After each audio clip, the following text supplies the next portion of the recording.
निर्माणाची. त्या रस्त्याची किंवा बांधकाम ज्या ठिकाणी घेत आहे त्या ठिकाणी त्या परिसर म्हणजे किती पूर्ण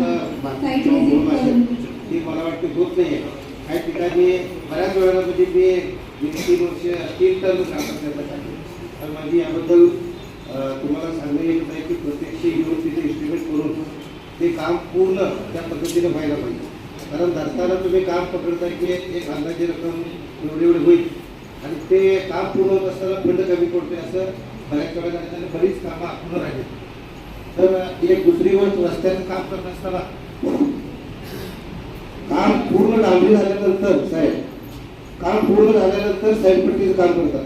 माझ्या माहितीप्रमाणे साईडपट्टीचं रोलिंग व्यवस्थित होत नाही.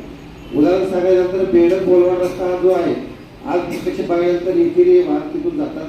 खाली 4 चाकी असू दे किंवा 2 व्हीलर जरी जायचं म्हटलं तर तिथे ॲक्सिडेंटचे प्रमाण जास्त आहे. तर ते आपल्या विभागामार्फत त्याला व्यवस्थित सांगून काम साईडपट्टीचं पूर्ण काम झाल्यानंतरच त्याचं ते पूर्ण काम व्हावं आणि ज्या ज्या गावात जी कामं अपूर्ण झालेली आहेत काय दुरुस्तीमध्ये वगैरे जे असतील तर ते कामं पहिल्यांदा पूर्ण असतात. मिरज पंचायत समितीच्या पहिल्याच सभेला खातेप्रमुखांच्या दांड्या, सदस्य संतप्त, नोटीस देण्याचे सभापतींचे आदेश. मिरज पंचायत समितीच्या पहिल्याच मासिक सभेला खातेप्रमुखांनी दांड्या मारल्याचे गुरुवारी पाहायला मिळाले. गैरहजर असलेल्यांवर कारवाई करण्याची मागणी संतप्त सदस्यांनी केली.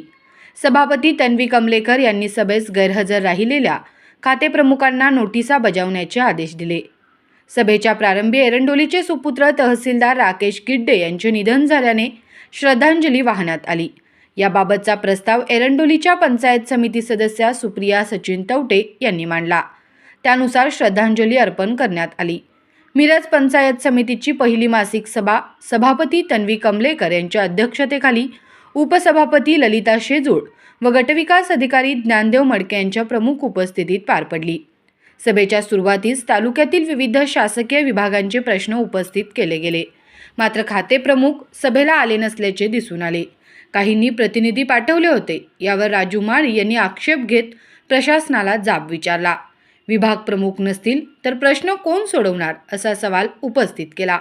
गैरहजर अधिकाऱ्यांवर कारवाई करण्याची मागणी केली. रस्ते कामाच्या साईडपट्ट्या व्यवस्थित केल्या जात नसल्याने अपघात होत असल्याचे विष्णुपंत पाटील यांनी सभागृहाच्या निदर्शनास आणून दिले. लवकरात लवकर ठेकेदारांनी काम पूर्ण करून सर्वसामान्य नागरिकांना होणाऱ्या नाहक त्रासापासून त्यांची सुटका करावी अशी मागणी केली. तसेच जलजीवन योजनेच्या कामाचा आढावा मागितला. म्हैसाळमधील रस्त्याचे अपूर्ण काम पूर्ण करण्याची मागणी गायत्री घोरपडे यांनी केली. सार्वजनिक बांधकाम विभाग कामाची माहिती देत नसल्याची तक्रार शोभा मोहिते, सूरज मगदूम यांनी केली.